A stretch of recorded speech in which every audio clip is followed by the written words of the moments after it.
La Bible en un an, la 330e journée, le livre de Néhémie chapitre 7, versets 1 à 72 à le livre des psaumes, chapitre 119, versets 97 à 112, le livre des proverbes, chapitre 28, verset 27, l'évangile de Jean, chapitre 18, versets 1 à 27. Néhémie, chapitre 7. Lorsque la muraille fut rebâtie et que j'eus posé les battants des portes, on établit dans leurs fonctions les portiers, les chantres et les lévites. Je donnai mes ordres à Hanani, mon frère, et à Hanania, chef de la citadelle de Jérusalem, homme supérieur au grand nombre par sa fidélité et par sa crainte de Dieu. Je leur dis, les portes de Jérusalem ne s'ouvriront pas avant que la chaleur du soleil soit venue, et l'on fermera les battants au verrou en votre présence. Les habitants de Jérusalem feront la garde, chacun à son poste devant sa maison. La ville était spacieuse et grande, mais peu peuplée, et les maisons n'étaient pas bâties. Mon Dieu me mit au cœur d'assembler les grands, les magistrats et le peuple, pour en faire le dénombrement. Je trouvai un registre généalogique de ceux qui étaient montés les premiers, et j'y vis écrit ce qui suit. Voici ceux de la province qui revinrent de l'exil, ceux que Nebuchadnezzar, roi de Babylone, avait emmenés captifs et qui retournèrent à Jérusalem et en Juda, chacun dans sa ville. Ils partirent avec Zorobabel, Josué, Néhémie, Azaria, Rahamia, Nakamani, Mardoché, Bilshan, Mispéret, Bigvaï, Néhum, Baana. Nombre des hommes du peuple d'Israël. Les fils de Paréosh, 2172, les fils de Shephatia, 372, les fils d'Arash, 652, les fils de Pachat-Moab, des fils de Josué et de Joab, 2818, les fils d'Élam, 1254, les fils de Tzatu, 845, les fils de Tzakaï, 760, les fils de Binui, 648, les fils de Bébaï, 628, les fils d'Asgad, 2322, les fils d'Adonikam, 667, les fils de Bigvaï, 2067, les fils d'Adin, 655, les fils d'Ater, de la famille d'Ézéchias, 98, les fils de Hachum, 328, les fils de Betsaï, 324, les fils de Harif, 112, les fils de Gabaon, 95, les gens de Bethléem et de Netopha, 188, les gens d'Anatoth, 128, les gens de Beth Azmavet, 42, les gens de Kirjat-Jéarim, de Képhira et de Béhéroth, 743, les gens de Rama et de Geba, 621, les gens de Mikmas, 122, les gens de Bethel et d'Aï, 123, les gens de l'autre Nebo, 52, les fils de l'autre Élam, 1254, les fils de Harim, 320, les fils de Jéricho, 345, les fils de Lod, de Hadid et d'Ono, 721, les fils de Sénaa, 3930, sacrificateurs, les fils de Jedaéja, de la maison de Josué, 973, les fils d'Imer, 1052, les fils de Pashur, 1247, les fils de Harim, 1017. Lévites, les fils de Josué et de Kadmiel, des fils d'Odva, 74, chantres, les fils d'Azaph, 148, portiers, les fils de Shalom, les fils d'Ater, les fils de Talmon, les fils d'Akub, les fils de Hatita, les fils de Shobaï, 138, Nétiniens, les fils de Tsisha, les fils de Hazufa, les fils de Tabaoth, les fils de Kéros, les fils de Sia, les fils de Padon, les fils de Lebana, les fils de Hagaba, les fils de Salmaï, les fils de Hanan, les fils de Guidel, les fils de Gachar, les fils de Réaja, les fils de Retsin, les fils de Nekoda, les fils de Gazam, les fils d'Uzza, les fils de Pazéar, les fils de Bézaï, les fils de Méunim, les fils de Néphishim, les fils de Bakbuk, les fils de Hakufa, les fils de Harur, les fils de Batslit, les fils de Mehida, les fils de Harsha, les fils de Barkos, les fils de Sisera, les fils de Tamar, les fils de Netziar, les fils de Hatifa, fils des serviteurs de Salomon, les fils de Sotaï, les fils de Sophéret, les fils de Périda, les fils de Jaala, les fils de Darkon, les fils de Guidel, les fils de Shephatia, les fils de Hatil, les fils de Pokeret Hatsebaïm, les fils d'Amon.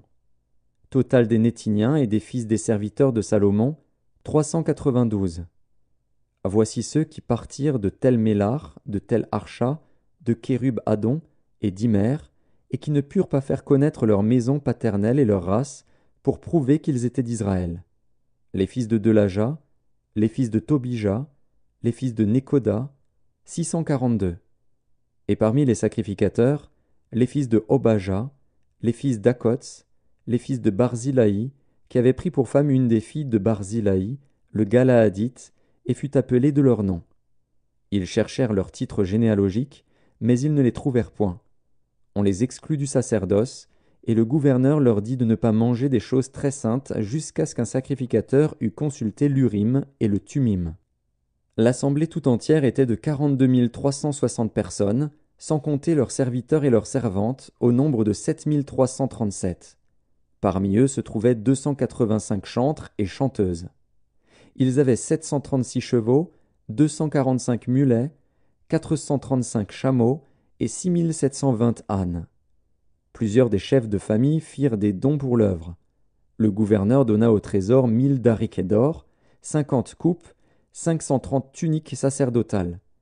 Les chefs de famille donnèrent au trésor de l'œuvre 20 000 dariquets d'or et 2200 mines d'argent. Le reste du peuple donna 20 000 dariquets d'or, 2000 mines d'argent. Psaume 119. Combien j'aime ta loi! Elle est tout le jour l'objet de ma méditation. Tes commandements me rendent plus sage que mes ennemis, car je les ai toujours avec moi. Je suis plus instruit que tous mes maîtres, car tes préceptes sont l'objet de ma méditation. J'ai plus d'intelligence que les vieillards, car j'observe tes ordonnances. Je retiens mon pied loin de tout mauvais chemin, afin de garder ta parole. Je ne m'écarte pas de tes lois, car c'est toi qui m'enseignes. Que tes paroles sont douces à mon palais, plus que le miel à ma bouche. Par tes ordonnances, je deviens intelligent, aussi je hais toute voie de mensonge. Ta parole est une lampe à mes pieds et une lumière sur mon sentier. Je jure, et je le tiendrai, d'observer les lois de ta justice. Je suis bien humilié, Éternel, rends-moi la vie selon ta parole. Agrée, ô Éternel, les sentiments que ma bouche exprime, et enseigne-moi tes lois. Ma vie est continuellement exposée, et je n'oublie point ta loi. Des méchants me tendent des pièges, et je ne m'égare pas loin de tes ordonnances. Tes préceptes sont pour toujours mon héritage, car ils sont la joie de mon cœur. J'incline mon cœur à pratiquer tes statuts, toujours jusqu'à la fin. Livre des Proverbes, chapitre 28. Celui qui donne aux pauvres n'éprouve pas la disette, mais celui qui ferme les yeux est chargé de malédiction. Évangile de Jean, chapitre 18. Lorsqu'il eut dit ces choses, Jésus alla avec ses disciples de l'autre côté du torrent du Cédron, où se trouvait un jardin, dans lequel il entra, lui et ses disciples. Judas, qui le livrait, connaissait ce lieu, parce que Jésus et ses disciples s'y étaient souvent réunis. Judas donc, ayant pris la cohorte, et des huissiers qu'envoyèrent les principaux sacrificateurs et les pharisiens, vint là avec des lanternes, des flambeaux et des armes. Jésus, sachant tout ce qui devait lui arriver, s'avança et leur dit « Qui cherchez-vous » Ils lui répondirent « Jésus de Nazareth. » Jésus leur dit « C'est moi. » Et Judas, qui le livrait, était avec eux. Lorsque Jésus leur eut dit « C'est moi », ils reculèrent et tombèrent par terre. Il leur demanda de nouveau « Qui cherchez-vous » Et ils dirent « Jésus de Nazareth. » Jésus répondit « Je vous ai dit que c'est moi. Si donc c'est moi que vous cherchez, laissez aller ceux-ci. » Il dit cela afin que s'accomplît la parole qu'il avait dite « Je n'ai perdu aucun de ceux que tu m'as donnés. » Simon-Pierre, qui avait une épée, la tira, frappa le serviteur du souverain sacrificateur et lui coupa l'oreille droite. Ce serviteur s'appelait Malchus. Jésus dit à Pierre, « Remets ton épée dans le fourreau. Ne boirai-je pas la coupe que le Père m'a donnée à boire ?»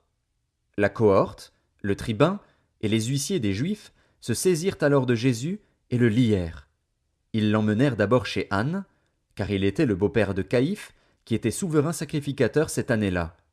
Et Caïphe était celui qui avait donné ce conseil aux Juifs, « Il est avantageux qu'un seul homme meure pour le peuple. » Simon-Pierre, avec un autre disciple, suivait Jésus.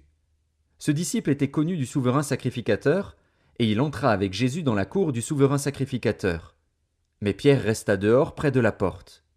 L'autre disciple, qui était connu du souverain sacrificateur, sortit, parla à la portière et fit entrer Pierre. Alors la servante, la portière, dit à Pierre, « Toi aussi, n'es-tu pas des disciples de cet homme ?»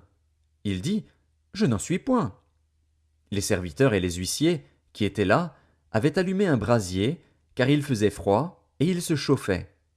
Pierre se tenait avec eux et se chauffait. Le souverain sacrificateur interrogea Jésus sur ses disciples et sur sa doctrine. Jésus lui répondit, « J'ai parlé ouvertement au monde. J'ai toujours enseigné dans la synagogue et dans le temple, où tous les Juifs s'assemblent, et je n'ai rien dit en secret. Pourquoi m'interroges-tu ? Interroge sur ce que je leur ai dit ceux qui m'ont entendu. Voici, ceux-là savent ce que j'ai dit. » À ces mots, un des huissiers, qui se trouvait là, donna un soufflet à Jésus, en disant, « Est-ce ainsi que tu réponds au souverain sacrificateur ?» Jésus lui dit, « Si j'ai mal parlé, fais voir ce que j'ai dit de mal. Et si j'ai bien parlé, pourquoi me frappes-tu » Anne l'envoya lié à Caïphe, le souverain sacrificateur. Simon-Pierre était là, et se chauffait. On lui dit, « Toi aussi, n'es-tu pas de ses disciples ?» Il le nia, et dit, « Je n'en suis point. » Un des serviteurs du souverain sacrificateur, parent de celui à qui Pierre avait coupé l'oreille, dit, « Ne t'ai-je pas vu avec lui dans le jardin ?» Pierre le nia de nouveau. Et aussitôt le coq chanta.